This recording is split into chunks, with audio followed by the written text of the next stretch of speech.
You're listening to an Airwave Media Podcast.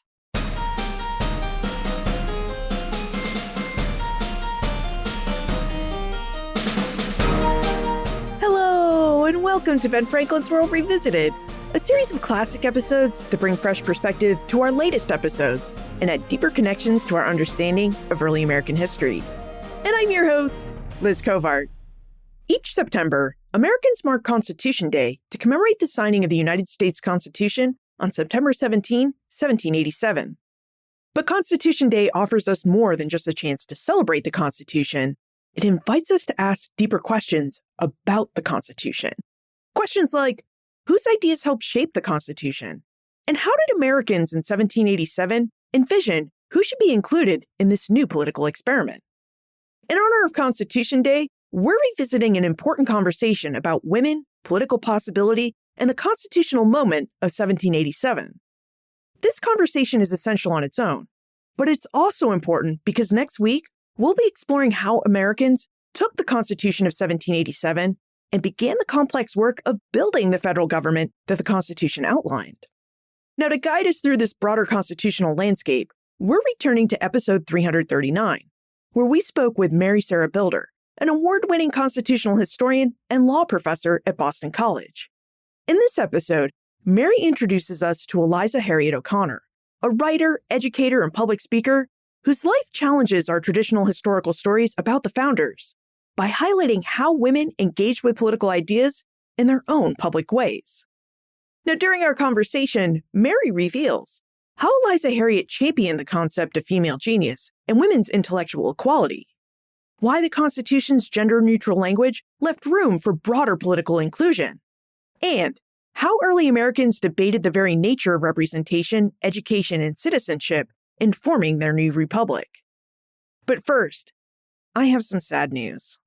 Our dedicated Ben Franklin's World Android and iOS apps are being retired. My podcast hosting service built these apps for us, but they notified me this week that as of the end of October 2025, they'll no longer be updated. So if you use our dedicated Android and iOS apps to listen to this show, you'll need to find a new app. But that's okay because I have a list of apps where you can listen to this podcast on the Ben Franklin's World website. It's benfranklinsworld.com/listen. That's benfranklinsworld.com/listen. And it's kind of a magical page because if you select the app that you'd like to subscribe to Ben Franklin's World through, it'll help you do it automatically. And if you need more help finding a new app and setting it up, just send me an email, liz@benfranklinsworld.com, because I'm happy to help. Okay, are you ready to rejoin Mary Sarah Bilder for a fascinating conversation about our constitutional moment? Let's go get reacquainted.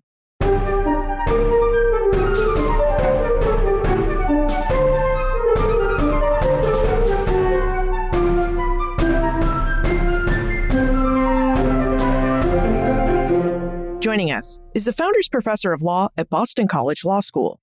Her research specialty is in American legal and constitutional history.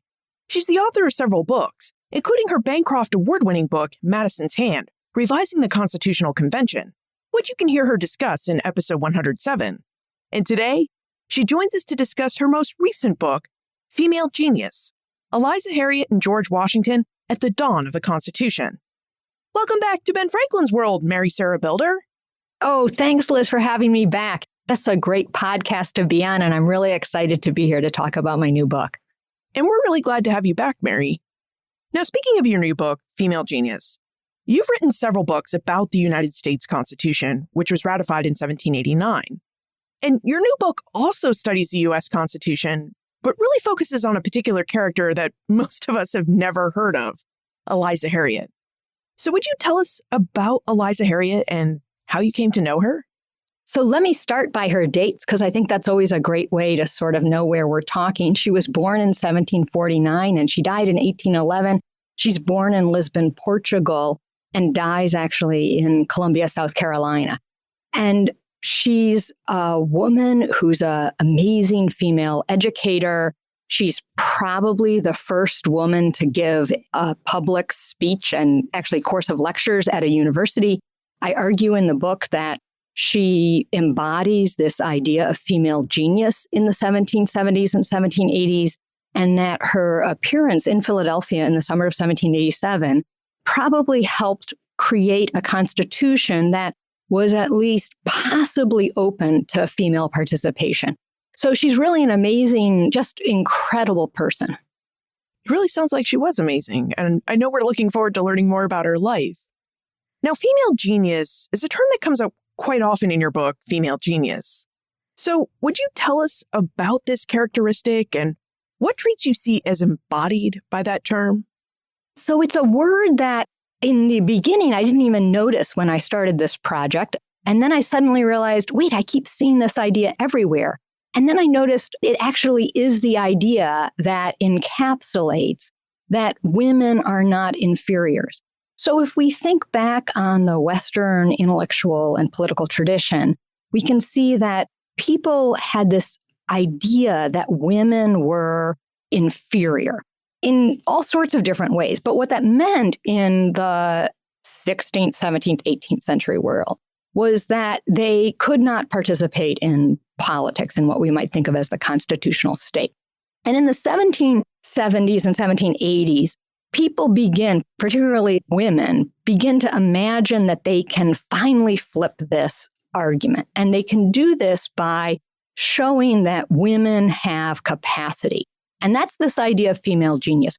Genius is a word that means something a little bit different in this time period. It actually means a capacity or ability of the mind. It's just beginning to have the kind of proto-romantic notion of a truly exceptional person. So putting female in front of this word, which was almost exclusively used for men, was a way of explaining that women had capacity, or to put it slightly differently, that people who were not men had capacity. And if they had capacity, they could then participate in all of the aspects of the sort of world, particularly the constitutional state, that men could. And so we see this word female genius suddenly appearing on both sides of the Atlantic. A really great example of this is a poem by a woman called Mary Scott in the 1770s, and it's called The Female Advocate. And we can see that word female and then the word advocate, both referring to a lawyer, but also an argument. And she goes through and describes remarkable women who establish female genius. And one of those women actually is Phyllis Wheatley, the great African-American poet who had recently been in England promoting her poetry. It's really interesting to think about this term, female genius, and how people in the 18th century were actually using this term, because if you think about it, it's kind of novel in the sense that in the 18th century, women are not usually given a lot of credit for having minds in which they could think or have the ability to participate in public discourse and politics. Women just weren't really seen as people who had views and ideas about politics and the larger world. One of the things that I really found interesting about this book was that the book tries to reorder our chronology of this period. Sometimes we think, or sort of traditionally, we've tended to think that there's a progressive, almost Whig notion of this idea, where suddenly around 1792 with Mary Wollstonecraft, women first get the idea that they should participate in the constitutional state. And one of the things I'm really happy about this new book of mine is it reorders that chronology. It shows that, first of all, going way back, you can find women who make this argument, but that particularly in the 1770s and 1780s, this period that I call the age of the Constitution, women begin to once again, in a very concerted way, make this argument. And that we can see that this is part of a much larger effort by women in the arts and in history and political writing and political participation, particularly in England, to articulate the idea that they have equal capacity and that they can participate in the constitutional state.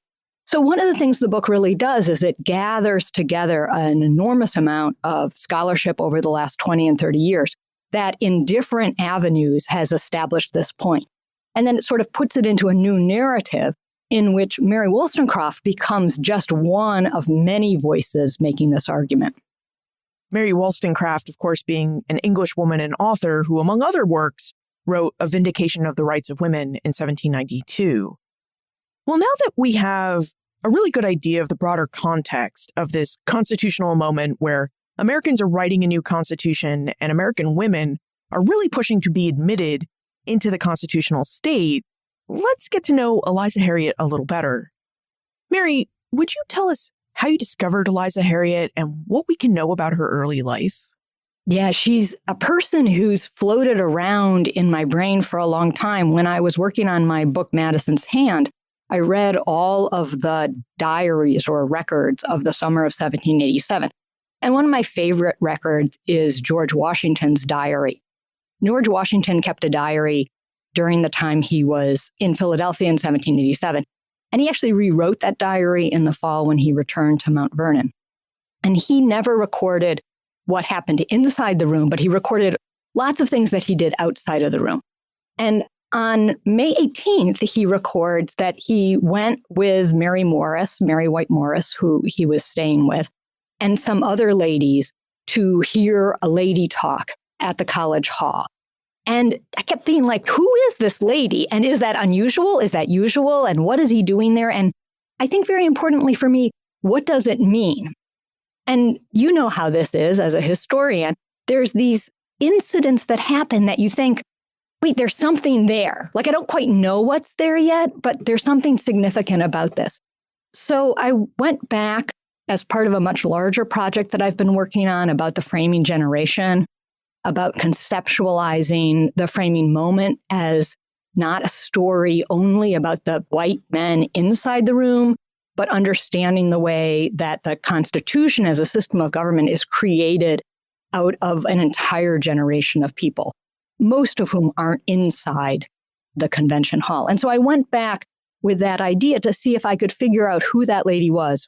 And then the fact that she gave lectures, that Washington attended them, tells us about the summer of 1787.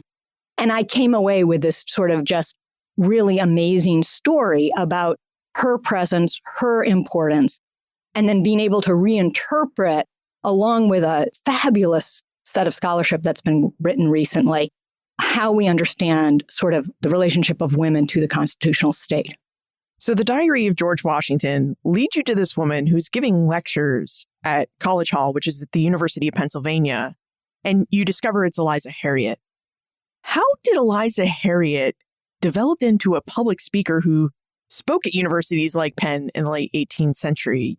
We sometimes read of women who had these parents who were of the rare type that believed, even in the 18th century, that their daughters should be supported with a formal education. So was Eliza one of these formally educated women?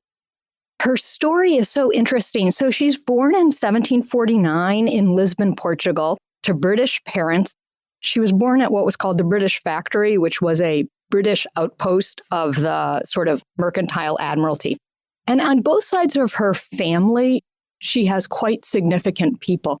Her mother's side, which I think will be very important in her sophisticated understanding of patronage politics.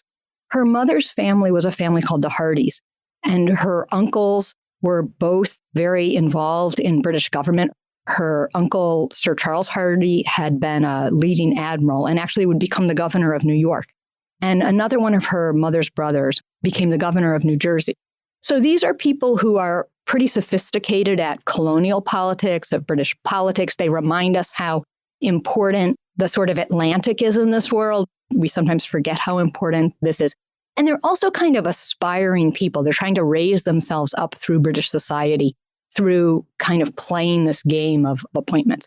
And on her father's side, her father's a man named Benjamin Barons. And to real sort of geeks of American history, they will know that Benjamin Barons was a person who was called the Demon Port Collector of Boston. He had been put into position by his wife's family as the port collector.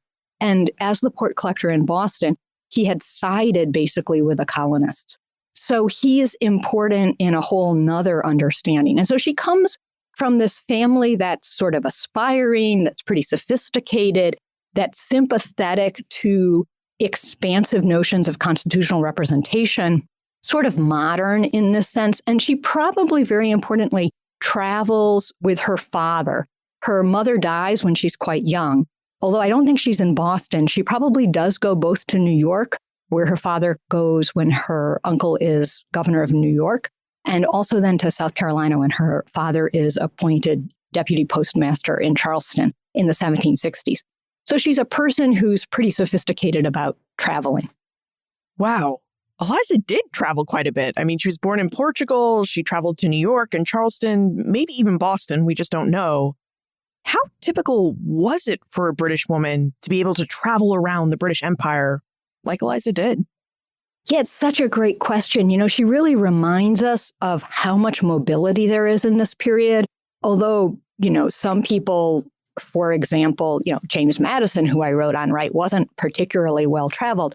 So many Americans and a number of people on the British side were sort of itinerant also. And this will characterize her life. She's a person who basically, by the time she dies, she never gets quite to New England, but almost everywhere else she will have traveled to.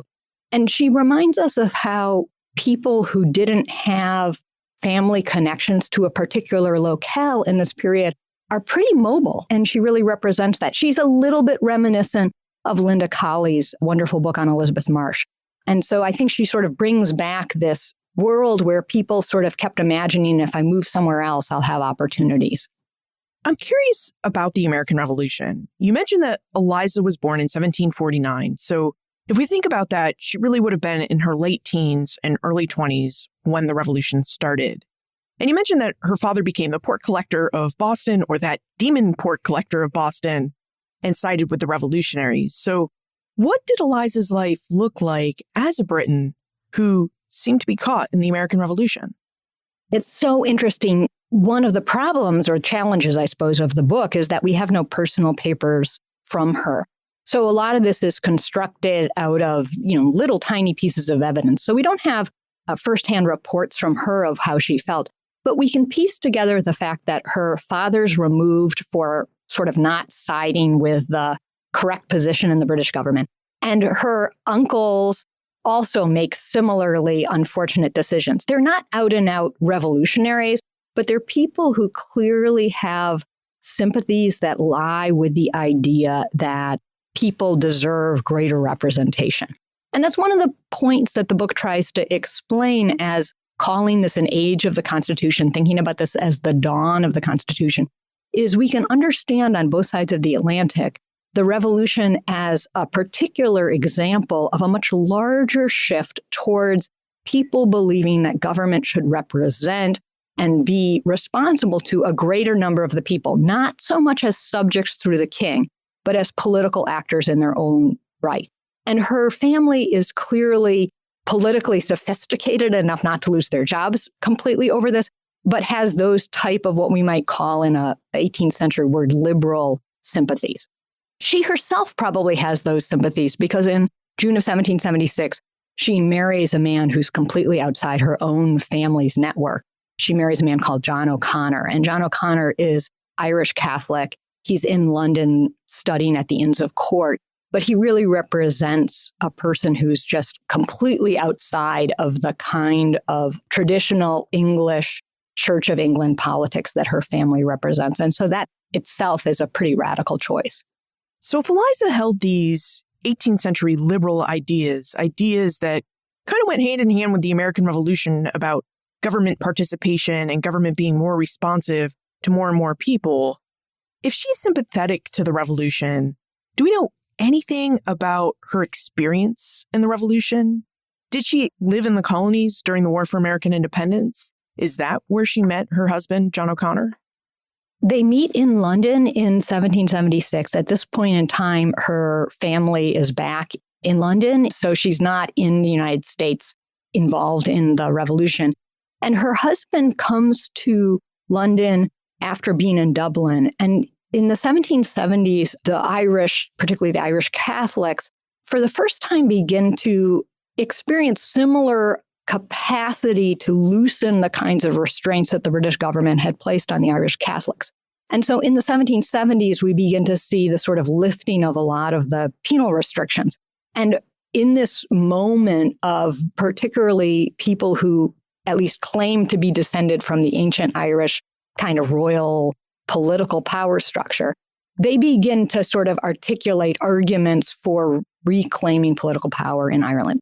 And her husband seems to be sympathetic to this argument. And so in London in 1776, they get married. Their marriage is outside of the church. It's conducted by a person who's clearly aligned with this kind of Irish Catholic sympathies. And it's not clear her family supports it. But very quickly after that, her family basically publishes that the niece of Sir Charles Hardy was married to John O'Connor, an Irish lawyer. And so there's an effort to sort of patch over whatever feelings that there have been. But her father instantly puts all of his possible inheritance into a trust that John can never touch. And so there isn't the kind of you've married into the family and now you're going to benefit from that. So Eliza really had two different experiences with the British Empire. She experienced life in the British North American colonies as the revolution was breaking out. And she also had this Irish experience through her husband. And scholars always say that if you really want to understand colonization and what happens in British North America, then you really need to understand what the British were doing in Ireland. Yeah, and it's such an important point, Liz, that because Ireland, England, the United States developed their own national narrative structures, we forget that in this moment, there's all sorts of continuity among reformers in all of these countries and connections. And people are sort of borrowing ideas from one person and articulating it to their own circumstance. In fact, her husband, John O'Connor, who has published pieces, will constantly link efforts to liberate Ireland as examples of also the way that America was liberated, but also the way that across the world, people can work for freedom and emancipation against tyrants. So people are seeing this not only as a national story, but part of a sort of global shift towards representative government. If Eliza met John O'Connor in London, and that's where they married, how and when did she and John arrive in the United States? When did Eliza return to the places of her childhood? They probably spent part of the late 1770s in Dublin. And in Dublin, she becomes introduced to the work of the Sheridans, which will be very important for her educational ideas. In 1786, they moved to New York. And her husband actually may have come over in 1783-84, right after the war ends. But she actually appears in New York in 1786. And she starts a pretty impressive female school there, young girls' school. I'm glad you brought up schools, Mary, because schools really seem to be the hallmark of Eliza Harriet and her push for women's participation in politics and representative government. In fact, the school you just mentioned that she established in New York represents just one of the schools that Eliza would establish as she traveled throughout the United States and then established schools in every American city that she lived in. So, Mary, would you tell us more about Eliza's schools and the educational philosophy she founded them on? So in 1786, she sets up this French and English boarding school in New York City, and she has some of the most politically elite people's daughters at her school. She describes her school in a number of advertisements. And her advertisements actually run in papers outside of New York. So the type of school that she's running in New York becomes very influential through these advertisements. And she describes her school as based on a model of the school she probably attended in Chelsea. And that was a school called Mrs. Aylesworthy's. And she would have been a contemporary of John Wilkes and Tobias Smollett's daughter there. So it was a very liberal school, very enlightened school, a school chosen by politically liberal people. And in New York, her school has this very ambitious idea of educating young girls in the ways that young boys were educated. One of the things that I found really interesting in my research was that although we have a very strict idea that college and sort of secondary school, academy school might be different, that's not so true in this period. In fact, if you look at the ages of people, for example, graduating from Columbia College, they're significantly younger than we might think. What college really refers to is the type of governing structure that you had from the state. So when she runs her French and English academy in New York, she ends that year by explaining that there were going to be so many people to see the young girls' examinations that she had to give the examinations at Columbia College, and that at Columbia College, the professors had actually helped examine her young girls. And so not only is she imagining an education that's similar to young boys' education at the college level, she's actually moved her girls into Columbia College to have their public examinations with the Columbia College faculty. And then in classic Eliza Harriet style, she writes all this up in the newspaper. So the example she provides has enormous amplification outside of just whoever happened to be attending her school. Do we know why Eliza chose schools as a way to help make the argument that women should be able to participate in politics and the constitutional state? Was establishing schools something that she had done in Ireland and decided that she would continue when she moved to the United States? Or was this a goal that she thought about while in Ireland and believed that New York would just be a really great city to try out, this intellectual experiment that she had? It's a great question. I actually don't know the answer to that. I don't know what she did in the 1780s before she shows up in New York. I can follow her in New York because she starts running advertisements for this school. But she might have been running a school in Dublin. I just don't know the answer to that. What I do know out of Dublin is that at the time that she's in Dublin, there is a man called Samuel White who publicizes a number of books on what comes part of her key educational idea, which is the art of speaking, this sort of bell letters curriculum that emphasized public speaking. And he argued that young women as well as young men would benefit from that kind of education. So she's clearly exposed to those ideas in Dublin. She was exposed to those ideas when she was a young woman herself. But whether she had engaged herself as a teacher before she comes to New York, I don't know the answer to that. Even though we can't really know a lot about Eliza's activities while she was in Dublin, I suppose it really isn't a surprise that her educational philosophy really went hand in hand with Eliza's career as a public speaker. Now, you mentioned at the start of our conversation that Eliza was known for giving a series of lectures in public venues, including the University of Pennsylvania, which is where George Washington heard her speak. Mary, do we know when Eliza started her public speaking career and what she was speaking about in this series of lectures? In New York, when she opens her school, she doesn't seem to have first given a public lecture. And that suggests that the idea for public lectures comes to her in New York. And that actually suggests that the person who might have ironically inspired this notion of lecturing in order to raise money might have been Noah Webster, who actually goes on to be somewhat of a competitor of hers. Noah Webster had developed the idea of giving lectures on basically bell letters. And he was actually pretty bad at it and not a particularly interesting lecturer. And he was particularly critical of women in those lectures. In 1787, in the spring, her husband goes to Philadelphia. Philadelphia, by the early spring of 1787, is the place everybody wants to be because the convention is going to be there. And John goes down to become the editor of a magazine. And Eliza Harriet leaves her quite profitable New York school and moves to Philadelphia. And the first thing she does in Philadelphia is run advertisements saying that she's going to give a course of lectures. The first advertisement doesn't say that it will be at the University Hall, but pretty soon she says she will be the lady lecturing at the University Hall. Her lectures are going to be a course of lectures, and this was incredibly important. Granville Ganter, who's the only other person who's written about her, points out that this is a form of lecturing that we could call entrepreneurial lecturing. The idea is that you give a course of lectures as a subscription, and so you get the money up front. This means you have to look like you're actually going to give enough lectures that people are willing to pony over the money, but then you have sort of like a little pile of money that you can use to fund something else. And this will eventually become the way that she funds schools, which is give lectures, make some money, and then use that money to basically begin her school.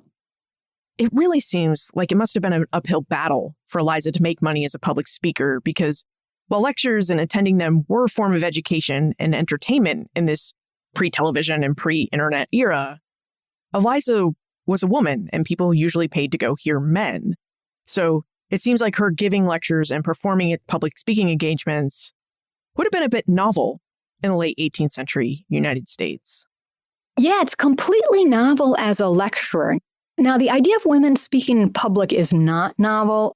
In the period that she was in London in the 1780s, there were women debating societies. And this is a wonderful aspect of history that a lot of people don't know about, although there's quite a bit of scholarship written about it. Women formed debating societies in London, and they ran advertisements with their topics, including the idea that they should participate in politics. So women speak at those debating societies, but they don't give a course of lectures. And as far as I know, Eliza Harriet appears to be the first woman in the United States to advertise and then give a course of lectures. The women who follow her will follow her quite a ways later in this style. So she's really a remarkable person in the moment in which she speaks. And she probably gives at least 5 lectures that summer in Philadelphia. In Philadelphia, there are over 150 advertisements in the newspapers relating to her lectures. In fact, a reader in Philadelphia of the newspapers could not but help see over and over again that there was a lady lecturing at the university. And that's how all of her ads read. So she's really putting women both in the space as public orators and in the space as associated with universities, with higher education. So do we know anything about the course of lectures that Eliza Harriet advertised that she would give? Do we know what issues were so important to Eliza that she felt like in 1787 she has to go out on the public speaking circuit in Philadelphia to talk about? I think what she thought was so important was the example of a woman speaking in public. I think that's the piece for her that's really significant. And she actually writes about this. She has a whole theory of the female example. She writes that the exertions of a female should be considered as presenting an example to be imitated and improved on by future candidates for literary fame. And that's actually the epigraph of my book, because this is a theory about the power of the female example. And the female example was actually a significant aspect of women's history in this period. One way that women were able to claim that there had always been female geniuses, that women had the capacity to do this, was to point to women in the past who served as examples. What's so interesting about Eliza Harriet's idea of lecturing as a female example is that she emphasizes the idea of being imitated and improved on by future candidates. So she never sets herself out as being the perfect example. She always seems to think if she does this, then somebody else will come along and sort of push the project one step further. So I think for her, part of it is to make money. Her husband's a completely unsuccessful economic earner. But part of it is actually the idea that if she can get herself out there as an example of female genius, as a woman lecturing in public, then other women will begin to understand that this is something that people have the capacity to do. Now, you told us that the way you found Eliza Harriet was in George Washington's diary while you were reading it to research the Constitutional Convention. And you mentioned that Washington wrote about attending one of Eliza's lectures. And I wonder, did he know anything about his attendance at this lecture, such as what he thought of Eliza as a speaker or what he heard Eliza speak about? We know that he thought it was, as he put it, tolerable. And that's a wonderful word. It's a word that us fans of Jane Austen might know is what Mr. Darcy says about Eliza Bennet the first time he meets her. And Washington remembered it as being tolerable. And tolerable means not quite perhaps something you embraced entirely, but in some ways rather acceptable. He attended her lecture, and she knew he was going to attend her lecture. She actually delays her lecture one day, presumably because she thinks or has been told that if she waits another day, he will actually show up. And this is where understanding her family's political sophistication really helps us. Washington, in attending her lecture, amplifies her lecture. In fact, the way we know she lectures is because after Washington attends her lecture, newspapers across the United States pick up that he attended her lecture. Newspapers across the United States publish commentary, probably written by Eliza Harriet and her husband, about Washington's attendance. She basically gets enormous mileage and amplification out of his attendance. In some ways, Washington was very conscious about that. He is one of the most famous people in the United States, other than Benjamin Franklin. He's really the only other person with a national reputation. And so his choices of what activities he patronizes are super important. And a very important piece that probably Eliza Harriet writes, she compares him in the newspaper to the great classical heroes like Cyrus or Scipio, who had basically helped women. And so she's very conscious of drawing on Washington's political patronage power for her project. And in some ways, we can think Washington is himself perhaps lending a little bit of his patronage to this idea of a lady lecturing. If Washington hadn't been willing to see a lady lecture, I don't think she would have given a second lecture. But by him attending it, particularly with this group of women, he's given a sort of validation to the project. Now, I know we would love to know whether Eliza realized any positive effects, a Washington effect, if you will, from Washington's attendance. But right now, we need to take a moment and thank our episode sponsor. Ben Franklin's World exists because listeners like you believe that history matters. As an independent podcast produced by Clio Digital Media, which is the nonprofit organization that Karen Wolf, Joe Edelman, and I founded to help support this show, we don't have corporate sponsors or university backing. Instead, we have something even better, a community of history lovers who help make our work possible. Every donation, whether it's $5, $25, or $100, helps us bring you in-depth conversations with leading historians who help us uncover forgotten stories and explore the ideas that shaped early North America and the new United States. Any donation you make is fully tax-deductible and goes directly towards episode research, production, and keeping this podcast free for everyone. So here's the math. If every listener contributed $5, we'd meet our annual production costs, no problem. Are you ready to help? Visit benfranklinsworld.com/donate. That's benfranklinsworld.com/donate. History is a conversation. Thank you for helping us keep it going. And if you've already donated, thank you so much for your support of the show. It really means a lot. Mary, did Eliza realize any positive effects from Washington's attendance at her lecture? Did Eliza Harriet start suddenly selling out her lectures and lecture series because Washington had attended one? I think one of the things that, we have to remember when we think about this period is there's a reality of political power. And in some ways, Washington represents that reality. Political power is held by white men, often white men who own enslaved people. And that is the sort of conventional notion of political power. But there's also all sorts of people pushing at the edges of that idea who aspire to things that are way more expansive.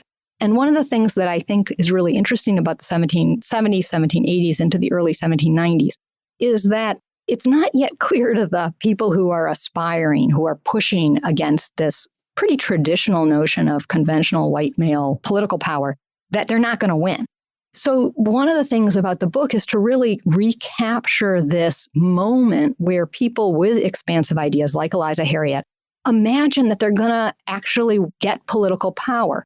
And so I think one thing to understand then in this is if we go back, we can see other ways in which other people are making the same argument. So very importantly, we can see that in earlier 1780s at Princeton, the Princeton graduation speaker gives a speech at graduation arguing for expansive female education and for basically women participating in politics. That speech is published in 1786 and 1787. And we can see that was a speech that was attended to by Washington and all of Congress. So we can begin to put together the fact that these other ideas are floating around at the same moment that Washington and sort of his representation of classical sort of white male political power is. Washington himself seems surprisingly interested in the project. At the end of the summer, he buys to take home with him to Mount Vernon 3 books that are clearly related to Eliza Harriet's lectures. One is on the art of speaking. One is James Thompson, a poet that she read, who was a very important sort of politically liberal poet. And then a book on modern geography, which is the kind of education she argued. And Washington will support her school when she moves and has a school near Georgetown. And he will actually allow his own school that he supported for young men to admit women. Now, he only thought 1 woman for every 4 boys. But still, that was a surprising start. And when he picks a school for his female relatives. He picks a school that looks a lot like Eliza Harriet's ideas. Now, I'd like to dig a bit deeper into what Mary has been saying about Americans trying to gain or have realized their political participation in the new United States at this moment of the Constitutional Convention. So in Mary's book, Female Genius, Mary argues that between the 1770s and 1790s, American men and women both imagined a future where women could participate in the American political process, and that women's participation wasn't just a possibility, but a probability. And evidence exists for Mary's claim. All we need to do is look at New Jersey. In New Jersey, there were laws that allowed women taxpayers to vote. Now, Mary, I find your argument to be really intriguing because it's not really something I've read or heard about before. Usually when we talk about women and women's political participation in this period, we go straight from the Constitutional Convention to women being Republican mothers or mothers who participated in politics, not by voting or holding any sort of political office, but by raising their sons and daughters to be good American citizens. So could we talk about this brief moment in 1787 when it looked like women would really get the right to vote throughout the new United States, depending on how convention delegates amended the Articles of Confederation or drafted a new constitution? And can we also talk about why this moment isn't something more historians discuss? Yeah, it's such an interesting thing. I think part of it is the chronology gets knocked off a little bit. And a great book in making that point for me was Rosie Zagari's book, Revolutionary Backlash, which is so path-breaking in sort of telling a narrative about the way in which the 1790s really become the moment of constriction. So let me take the two pieces of that a little bit differently, and let me take them a little bit out of order. First, talking about the Republican mother piece, and then we can maybe talk about New Jersey. One of the really exciting moments for me in researching the book was when I realized that the pamphlet and speech given by Benjamin Rush, which is the foundation of the Republican mother argument, is given as an effort to shut Eliza Harriet down. So the Republican mother argument, as it developed over time, and it's really a cartoon version of the very sophisticated way it was originally put forth, is largely based on articulation of how women should be educated by Benjamin Rush. And Benjamin Rush gives that speech in August of 1787 at a school that he was supporting, the Young Ladies Academy. And that speech, put into the context of the summer of 1787, was designed to oppose this kind of expansive education for female genius that Eliza Harriet was proposing. Eliza Harriet had spent most of the summer running advertisements for a French academy in Philadelphia that would be run by a majority of women, that would have a woman on the board who always gave lectures every 2 weeks to 200 to 300 people. And her ideas for education are the ideas that Rush articulates as being completely wrong for women in thoughts on the education of daughters. And so we can see that Rush's idea about what becomes known as Republican motherhood is actually a conservative response to Eliza Harriet's notions of female genius. Now, Eliza Harriet, even though she gets Washington to show up, doesn't have the kind of political power that Rush has. And so Rush not only is able to basically drive her out of Philadelphia, but his argument for this constrained type of education becomes dominant. That speech, when you go back and think about it in context, is shocking. Every idea he has about female education is cabined or constrained. And it's all put in context of women being subordinate. And even the lines that we sometimes read as being sort of proto-Republican, wonderful American lines, once you realize that they're actually aimed at Eliza Harriet, come off completely differently. So one of the most famous quoted lines out of that pamphlet is that women can become the wife and daughter of an American citizen. And taken out of context, we think, oh, that's great. You can become part of this American enterprise. But if we put it back in context where he's saying it about a woman who has a British accent, who's married to an Irish Catholic person, who's not an American citizen, we can feel some of the nativist element that goes, and there's actually quite a bit of nativist sentiment in Rush's pamphlet. And we can see how his idea that women only should be educated within this subordinate to men within the family idea is so dominant. We can actually tie that to something Eliza Harriet wrote. Eliza Harriet wrote that her idea of being a lady lecturing would show that the female character could basically desert the toilette and the drawing room, the two areas that women were traditionally found, for the forum and the college, for the political space and higher education. And so Rush is actually, in the Republican mother idea, literally pushing back against this. So that's one really important way that the rediscovery of Eliza Harriet helps us put Rush in a slightly different space. Now, if we think about New Jersey is such a wonderful example. The fact that women vote in New Jersey and people of color vote in New Jersey in this early period has been known for a long time. The great women's historian, Mary Sumner Benson, who wrote a wonderful book in 1935, she talks about the New Jersey example.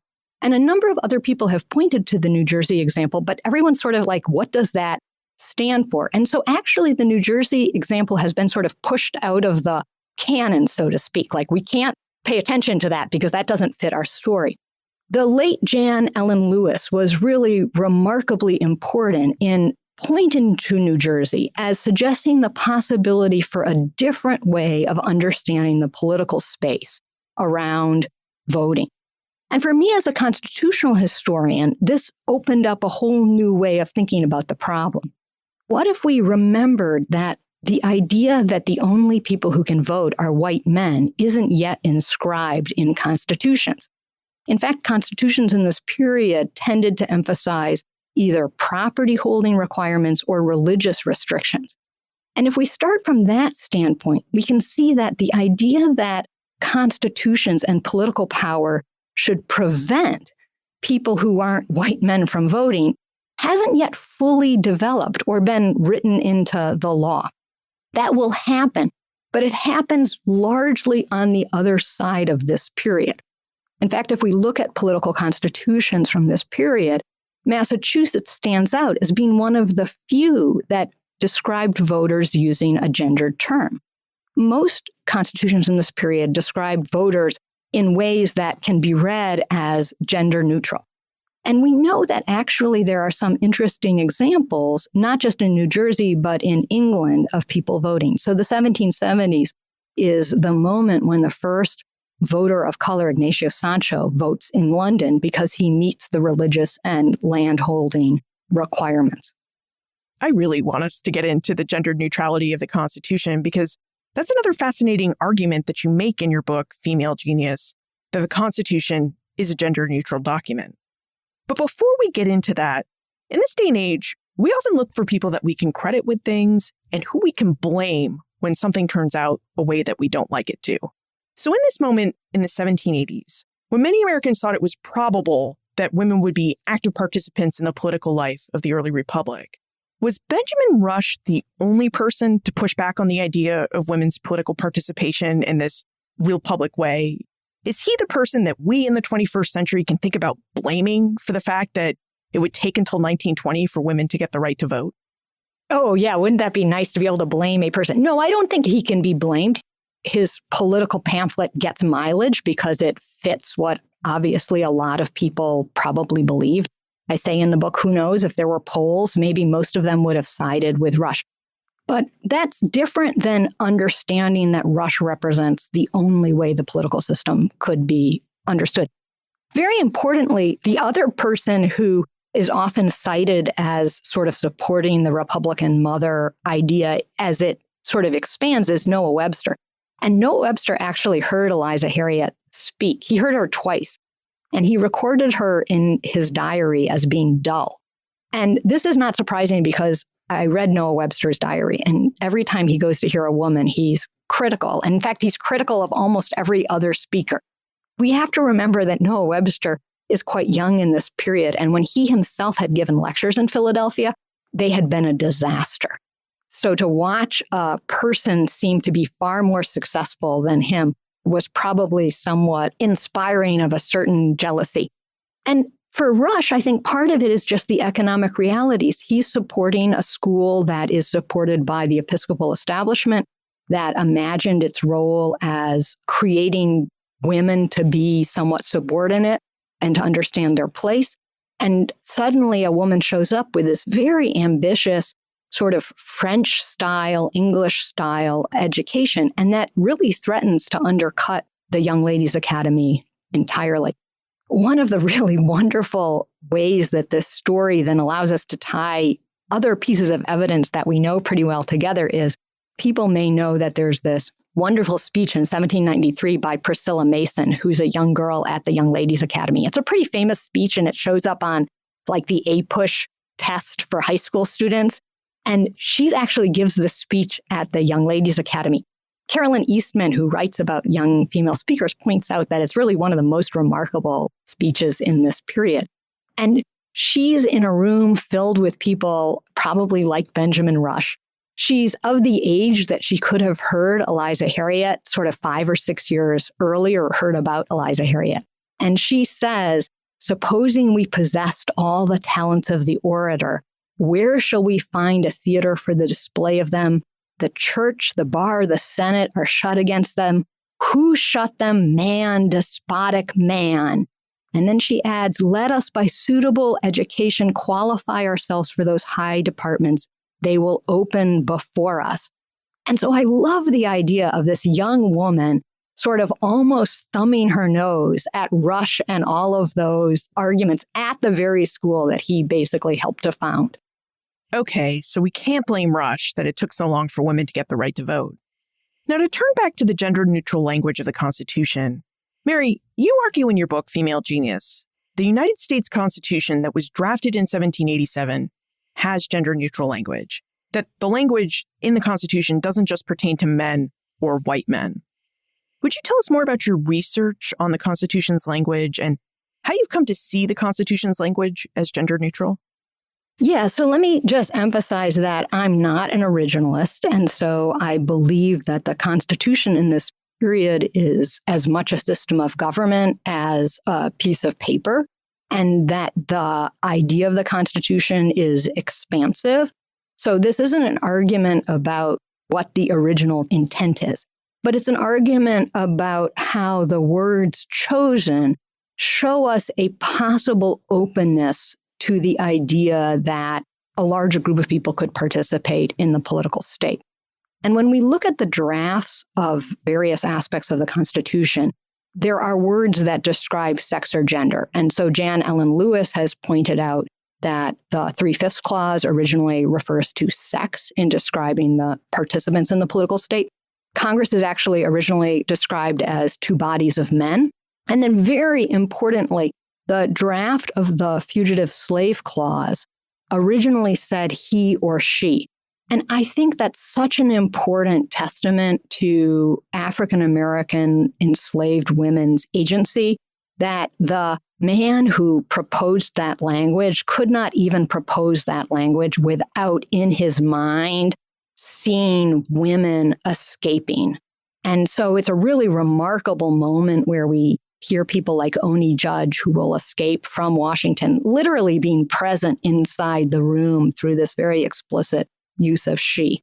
But when the final document emerges in September, all of those references to gender have disappeared. And the document itself has become quite fascinatingly uniformly gender neutral. It uses a phraseology in which people are described as persons, and the pronoun that goes along with that is he. Now, he to us is a gendered pronoun, but it's not in the 18th century. We actually know that from the Constitution itself because Article 4, which says that if you commit a crime, you can be returned to another state, uses that person he. And if person he does not refer to all people, then those of us who are not he's can commit a lot of crimes and never have to be returned across state lines. So this is this way in which the Constitution arguably opens itself to the possibility that the people who could participate in the constitutional state were not men. And I think this is really important. In fact, the longer I've thought about this, the more important I think it is. They had a model of using the word male that was in the Massachusetts Constitution. And there was a decision not to describe every actor as male. Why did they do that? Well, we don't know exactly, but the fact that in Philadelphia in 1787, there was this remarkable person reminding people that women could be political actors, that they could go to education, that they had equal capacity. That may explain why the Constitution as an instrument is open to that possibility. To shift from this broadened conversation about the Constitution and the constitutional moment, to get back to Eliza, you mentioned that John O'Connor, Eliza's husband, was really not a good breadwinner and that Eliza really had to fulfill this role for her and her family. You also mentioned that to accomplish this feat of becoming breadwinner, Eliza opened schools and she offered her courses of lectures. Could you tell us any more about Eliza's story? Did Eliza experience enough success in Philadelphia or elsewhere that she really was able to travel as a public speaker and open more schools for young women? Yeah, she's the primary breadwinner for their family. They don't have children, or if they had children, they died in London. And so she's unusual in the sense that she lives most of her life in a world that really emphasized children without children. So she doesn't have children. Her husband always has really fabulous ideas of ways to make money, wanting to write books and do things, and he's never successful at all. So she is always the person who's the primary breadwinner for them. And she reminds us a lot of how that is a not atypical thing among white women, married women in this period. So her husband also is very itinerant, and that may be because they're fleeing debts. They may run up debts and then have to move across state lines. And so the story of her life is one where she leaves Philadelphia in the fall of 1787, and they continually travel southward. They travel along a road that was referred to as the King's Highway, and she sort of continually is moving from place to place, giving lectures, if she finds enough people, setting up a school, and then probably because of her husband's debts or other ambitions, she has to move on. So it's a complicated story for me as a historian because her most successful school will be in Charleston in the 1790s, the early 1790s. And she has a very ambitious school in Charleston. And thinking about her location in Charleston, where she probably lived as a young girl, really forces us to think about the ways in which some of her ideas about female education, some of the ways in which she perpetually describes herself as a lady, were ways that were traded on sort of her whiteness. That in Charleston, where being white, being seen to be elite, being seen to be connected to England had a real value, her educational model is more successful. Mary, now that you have successfully uncovered and recovered the life and story of Eliza Harriet, and as you think about the wealth of information you already know about constitutions and American constitution making, where do you think we should fit Eliza's legacy into this larger story of constitutions, constitution making, and particularly about the creation of the United States Constitution? Well, I think there's two really important things. One is to see that her story and her life actually maps perfectly onto a story that's developing about the 1790s being a moment where we get this rise of what we might think of as a white male democracy, but at the cost of a larger democracy. And so her story really fits with this narrative in which a sort of ambiguous or open contingent moment in the 1780s is followed after 1792 by the rise of what eventually would become a white male citizen defined notion of politics. And that's when constitutions, this sort of new genre, really begin to be powerful in inscribing that in a form that becomes very difficult to get rid of. And it will take like the 14th and 15th Amendments and then the 19th Amendment to change that. So that's one aspect of her story, is it reminds us that instead of sort of expanding democracy, we have this rise of a white male democracy in the 1790s into the early 19th century, and then the efforts to change that back. I think another thing her story really emphasizes is how education in this period was part of an understanding about the constitutional state. Mary Wollstonecraft and Catherine Macaulay, who are the two greatest political thinkers for women in England in this exact period, both write books emphasizing female education as an aspect of women developing political power. And so it allows us to understand education not as something outside of sort of constitutional politics, but as something at the very foundation of constitutional politics. I think that allows us to think about the expansion of education in this period in ways that connect it with the story about sort of who can participate in the political state. Do you have a sense why, when we look at political participation and the rights and freedoms granted by the United States Constitution, why those rights always seem to come at the cost of somebody else's rights and ability to participate in American government? And I ask this because we've been talking about the 1780s and how it could have been this period at the founding where the Constitution could have been more inclusive than it actually turned out to be. And of course, we'll see this again after the American Civil War, where abolitionists advocated for the political participation and inclusion of Black men, and their participation and inclusion seemed to come at the expense of the political participation and inclusion of all women. So throughout history, it just always seems like when one group wins and achieves more political power, another group is losing political power. Yeah, I don't know what the historical explanation is. I think that in the 1780s, those lines aren't clear yet. There's people in this period who imagine the ending of the slave trade. They imagine participation of people of color as citizens, as participants in the constitutional state.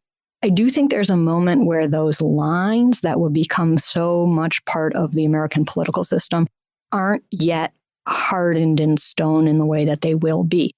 I think a lot of it has to do with this rise in this new genre of written constitutions, of this descriptor of the political participant as a white male citizen.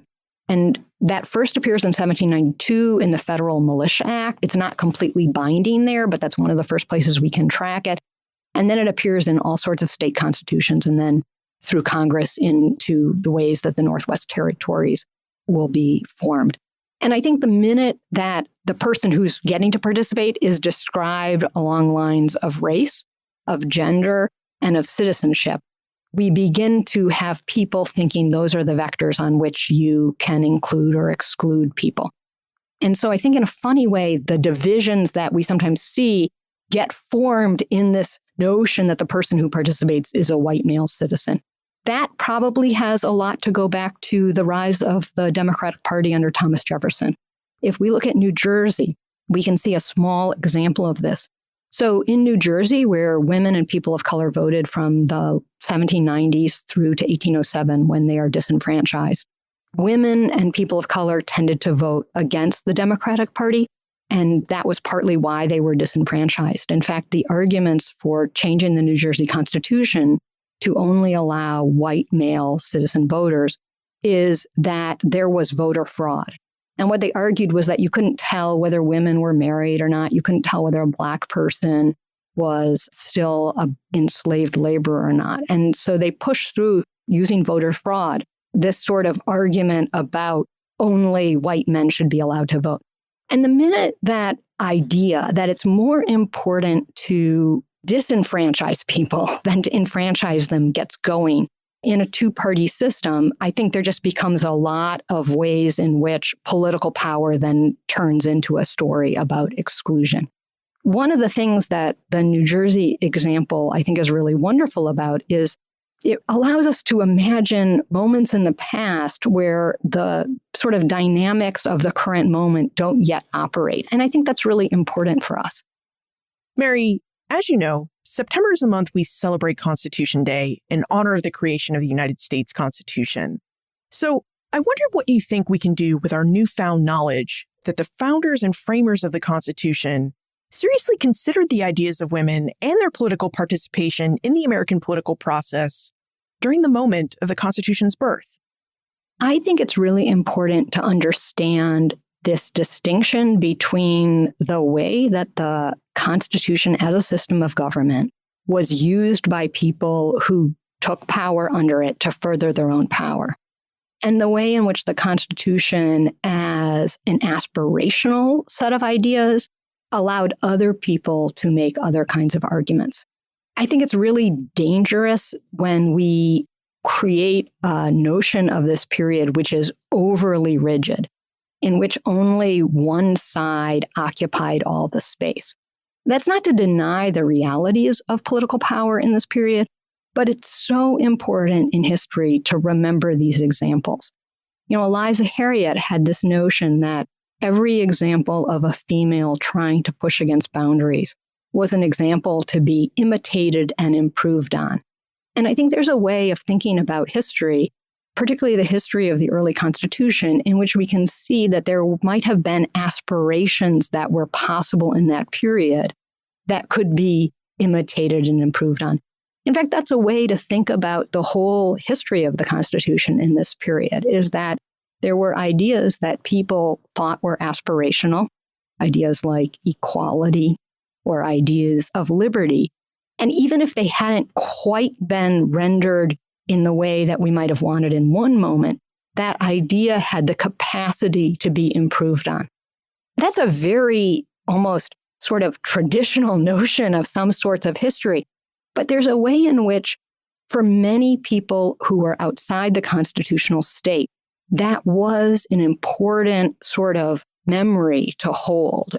It was a way of imagining oneself as always holding out the possibility that the political work one did in the current moment would result in an improved situation for future generations. And for me, I think that's a really important lesson from this period. Eliza Harriet, she vanishes completely.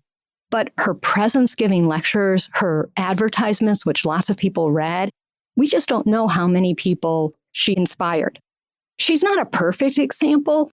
She was probably annoying and pretty difficult. She had the audacity to tell Washington he had to send a carriage for her to come visit Mount Vernon. But she was pretty remarkable in the way she stood as an example of somebody who pushed against the boundaries of her own society.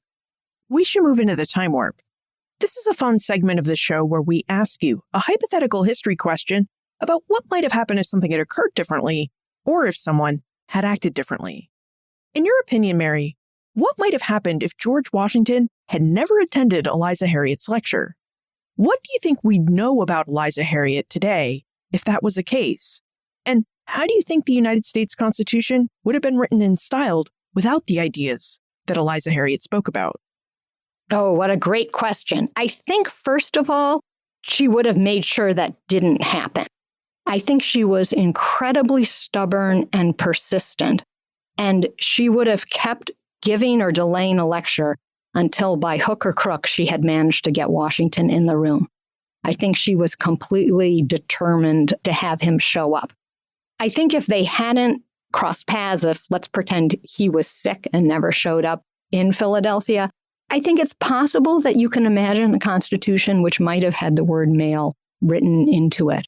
The Constitution is interesting in the fact that the power structures that become so terribly pernicious for people of color and for women aren't completely obvious on the face. I've never known if it would have been better or worse for the Constitution to have been explicit about this, but the fact that those words aren't there does allow a number of generations of people to imagine themselves as political participants in theory. And that may be a very important part of our history. So I'm glad that Washington went along with Mary Morris to hear a lecture, that Eliza Harriet was smart enough to write lots of newspaper advertisements explaining how he had seen them. And I was able to use the wonderful new digital newspaper collections to rediscover her. So Mary, you've uncovered and recovered the life of Eliza Harriet. So what are you researching and writing about now?